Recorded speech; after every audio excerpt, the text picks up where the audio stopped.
Thank you, Bronwyn. Hello everyone, my name is Georgina Nicholson and I am a proud Wurundjeri Woiwurrung woman. Wurundjeri being part of the Kulin Nation. The Kulin Nation consists of 5 clans, I believe, and they are Wurundjeri, Wathaurong, Tanarong, Boonwurrung and Dja Dja Wurrung. Wurundjeri being all of Melbourne CBD and surrounding country, extending north to the Great Dividing Range, east to Mount Baw Baw, south to Mordialloc Creek and west to the mouth of Werribee River. So I would like to acknowledge and pay my respect to our ancestors who walked and lived on this land as free spirits for a very, very long time. I also pay respects to our elders past and present. I would also like to acknowledge all Aboriginal and Torres Strait Islander people who may be online with us today, and I pay my respects to you all and to your elders. I would also like to acknowledge Volunteering Victoria. I would like to say thank you for incorporating an ancient, important custom into your event today, your Volunteering Victoria AGMs are welcome to country, so thank you.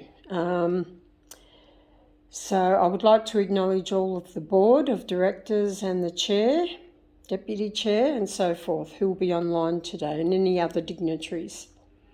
For those of you tuning in from Wurundjeri country, I would like to say to you, Womanjika, Wurundjeri Balak, Yemen Kundibik.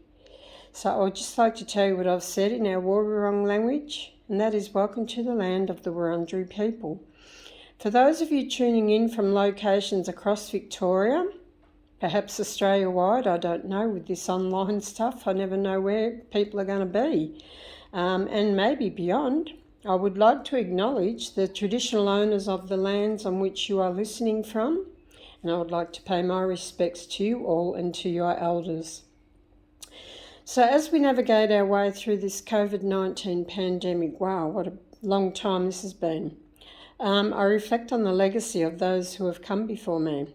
I reflect on the long, unbroken, strong line of Aboriginal women I come from, and I think about the challenges they faced and I draw strength from them.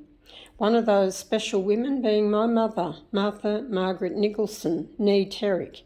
She was delivered by her grandmother, Granny Jemima, and that was on Corranderk Aboriginal Mission near the present-day town of Healesville. So Granny Jemima was already teaching our mother the importance of family, culture, of caring for one another and connection to land. Years later, our mother met a deadly Irish man called Patrick, and that was on a blind date in Melbourne in the early 1930s.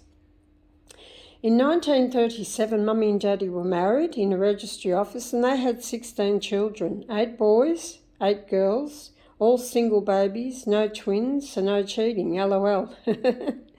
I am the youngest of the 16 and my sister Pat Ockwell is the eldest. My sister Pat is an amazing senior elder who has made a lifelong commitment to her community. Sister Pat is in her mid-80s now, and for an Aboriginal woman to reach this age, they say is a milestone. For they say that Aboriginal people don't live as long as non-Aboriginal people. But you know, we must carry on our culture for our people as our ancestors did for us, and my mother and her mother and so on have done for us. I stand here today because of my mother, Martha Nicholson. She was a strong cultural woman who instilled great values in me. So William Barak, his younger sister Annie Barat, that is my direct bloodline right there from my ancestors. Sorry. So one tradition being our Woiwurrung language, it is part of our rich, deep heritage, and I like to say our language has been sleeping, but we are waking it up now, and that's how my niece Mandy says it as well. I think it's a nice way to put that. Some of the ways we keep our culture alive is through songs, stories and performances. So the coronavirus pandemic has changed the world in ways we would never have imagined, and the implications for our community have been profound for our health, our well-being and our jobs. But in many ways, this event online has brought into focus the importance of relationships with family and connecting with one another as a community. I think we crave and need connection as people, and I didn't realise how important this was until it was taken away, with the COVID hitting the country. It has been a mentally challenging time, probably for a lot of people, and quite a lonely time because I live alone. So, Aboriginal culture is the oldest, longest, continuing culture. It goes back to 80,000 years plus. So we as Aboriginal people, we do know about resilience, solidarity and connection to land's important. There have been no treaties with us up to date, but hopefully that will change in the near future. And we have never ceded our sovereignty, so our ancestors never gifted our land or sold it. It was stolen from us.